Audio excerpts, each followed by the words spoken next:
Miguel, despite his escape, could not leave the horrors of the jungle behind. Night after night, he dreamed of glowing green eyes and whispered chants that grew louder with each passing moment. He had tried to forget, but the memories clung to him like shadows he could never shake off. 2 years later, a documentary filmmaker named Ethan Carter arrived in the small village where Miguel had sought refuge. Ethan had heard rumors of the green shadows and the disappearances in the jungle. His mission was to create a groundbreaking documentary about the darkest myths of the Amazon, and the cult was the centerpiece of his project. Ethan's charisma and persistence convinced Miguel to talk, despite his fear. But when Ethan proposed retracing Miguel's steps, the old guide flatly refused. "You don't understand," Miguel said, his voice trembling. "They are not human. They are something older, something the jungle itself protects." Undeterred, Ethan assembled a team. Lila, a botanist, Victor, a survivalist and jungle tracker, and Sophie, his sound technician. The group believed Miguel's warnings were the ramblings of a traumatized man. But deep down, Miguel knew they would not listen. As they left the village, he muttered, they won't come back. The team's journey began smoothly. They documented the stunning beauty of the rainforest, while Ethan recorded interviews with locals who spoke hesitantly about the cult. Some villagers referred to the green shadows as guardians of the forest, while others called them hunters of the unworthy. On the third night, they reached the Silent Land, the same area Miguel had described. Just as before, the sounds of the jungle faded into an oppressive silence. The team joked nervously about the eerie atmosphere, but Victor, the survivalist, seemed unusually alert, his eyes darting at every shadow. As they set up camp, strange things began to happen. Sophie, wearing headphones to monitor sound levels, heard faint whispers in her audio equipment. At first, she dismissed it as interference, but the whispers grew louder and more distinct. Leave now," they seemed to say. Lila, exploring nearby plants, discovered strange markings carved into tree trunk symbols, similar to those Miguel had described. They seemed fresh, as if someone or something had carved them recently. That night, the group gathered around the campfire to review their footage. Suddenly, the fire flickered, and a chill ran through the air. Victor stood abruptly, shining his flashlight into the trees. "Something's out there," he said, his voice steady but tense. The others laughed nervously, assuming it was an animal. But then they saw them. Green eyes, glowing faintly in the darkness, surrounded the camp.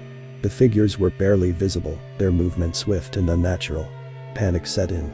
Victor grabbed his machete, yelling at the others to stay close. The shadows did not attack, but instead circled the camp, their whispers growing louder, almost rhythmic. The symbols Lila had seen earlier began to glow faintly on the ground, pulsating like a heartbeat. The next morning, Sophie was gone. Her tent was empty, her equipment scattered. Ethan found her headphones near the glowing symbols, still faintly transmitting the same whispers. "She belongs to us now." Lila insisted they leave immediately, but Ethan refused. "This is it. This is what we came for," he argued, his obsession blinding him to the danger.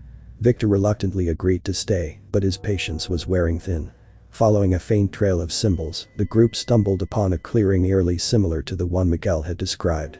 At the center was a large stone altar, covered in moss and bloodstains. Surrounding it were human bones, arranged in intricate patterns. Ethan, fascinated, began filming while Lila and Victor argued.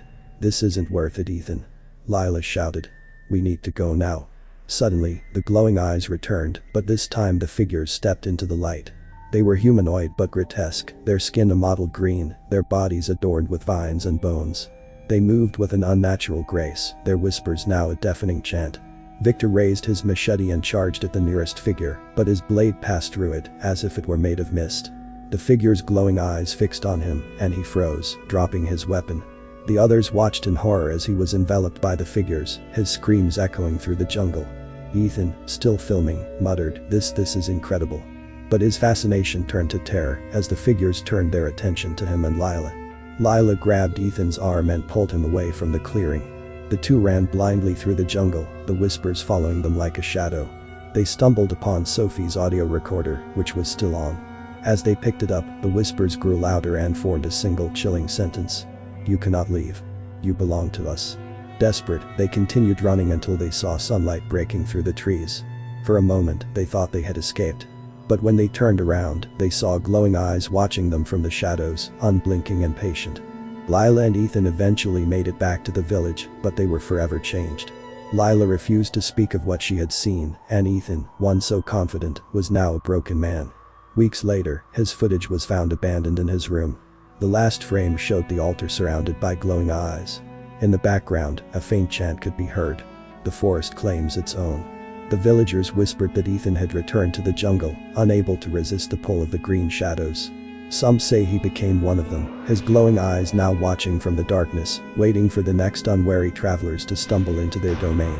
And so, the legend of the green shadows grows as the jungle claims more souls every year.